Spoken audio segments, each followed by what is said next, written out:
pangit na naman ang intro mo, B-boy.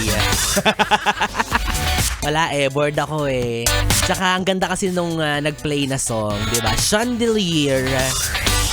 Kung may chandelier lang kami, tas ganitong board ako, malamang sasakay talaga ako na, tas wala lang, diba? Swing lang.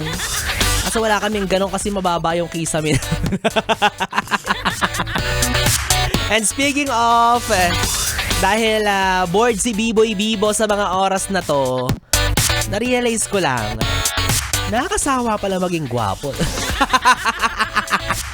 Nakakainis. Anong skincare mo, B-boy? Ba't ang kapal ng mukha mo? Wala. Ay, pero disclaimer ha. Disclaimer para sa future jowa ko. Never kang magsasawa sa isang katulad ni B-boy Bibo. Boom! O ikaw ba, yes, friend? Naranasan mo na ba yung pakiramdam na parang nagsasawa ka na sa jowa mo? Hala? Sumbong kita. Kilala ko pa man din siya. Naranasan mo na ba yung feeling na para bang nakakaumay na? Medyo ayoko na sa kanya. Hala? Di ba wala ka namang jowa? Di lulo ka. Naikisagot ka pa, wala ka naman nun. Okay, pero kung meron nga, di ba? Kung example, meron kang partner, meron kang asawa, naramdaman mo na ba yung sinasabi nila kung saan nasa face na kayo ng pag-ibig ninyong dalawa na medyo nawawala na yung kilig, nawawala na yung spark, ganyan. Pag wala ng spark, bumili ng Lucy's. O hindi naman kayo humawak sa kuryente, ganyan. Diba? Yung nagsasawa ka in a way na hindi mo naman siya gustong palitan or hindi rin naman dahil meron ka ng iba, kundi wala lang. Yung isang araw, pag dilat mo, na-realize mo lang na ano ba naman yan? Mukha na naman ito yung una kong nakita. Yung mata, busog pa sa muta. Ano ba yan?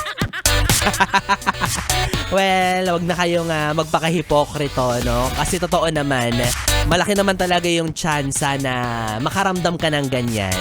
Well, hindi siya normal at hindi ko rin naman sasabihin na let's normalize that kind of feeling.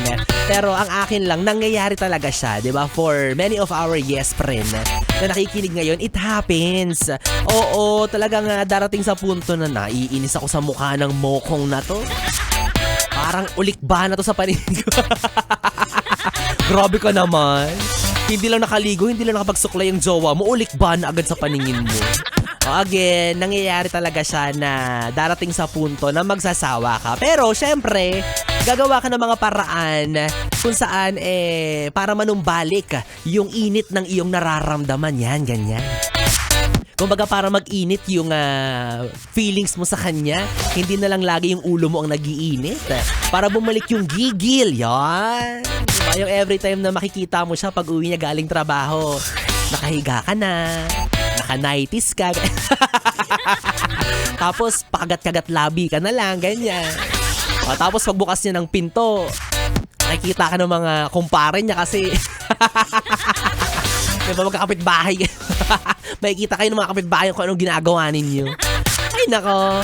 But anyways, again, okay lang kung siguro mararamdaman mo ang pagkasawa. Pero dapat gawan mo ng paraan para, di ba, manumbalik ang dating init ng inyong pagmamahalan. Oo. Tsaka kapag ganyan, wag mong hihiwalayan Lalo na kapag hindi ka naman sure at bugso lang ng damdamin. Tapos kapag okay ka na, makikipagbalikan ka. Wag ganun. Ika nga nila, bakit mo pa babalikan kung pwede mo namang hindi iwanan yan? Kumbaga, prevention is better than cure. Pero alam nyo, naranasan ko na rin yung binalikan ako. Alam nyo, ang sakit. Kasi hindi ko ex yung bumalik sa akin. Karma yung...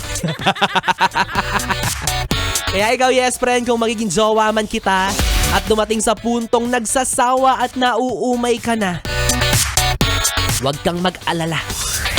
Susungal-ngaling kita ng atsara. Tanggal umay ka talaga. O eto, para naman sigurado ako, para naman magkalinawan tayo na hindi ka magsawa kay B-boy Bibo. Syempre, susuhulan na lang kita.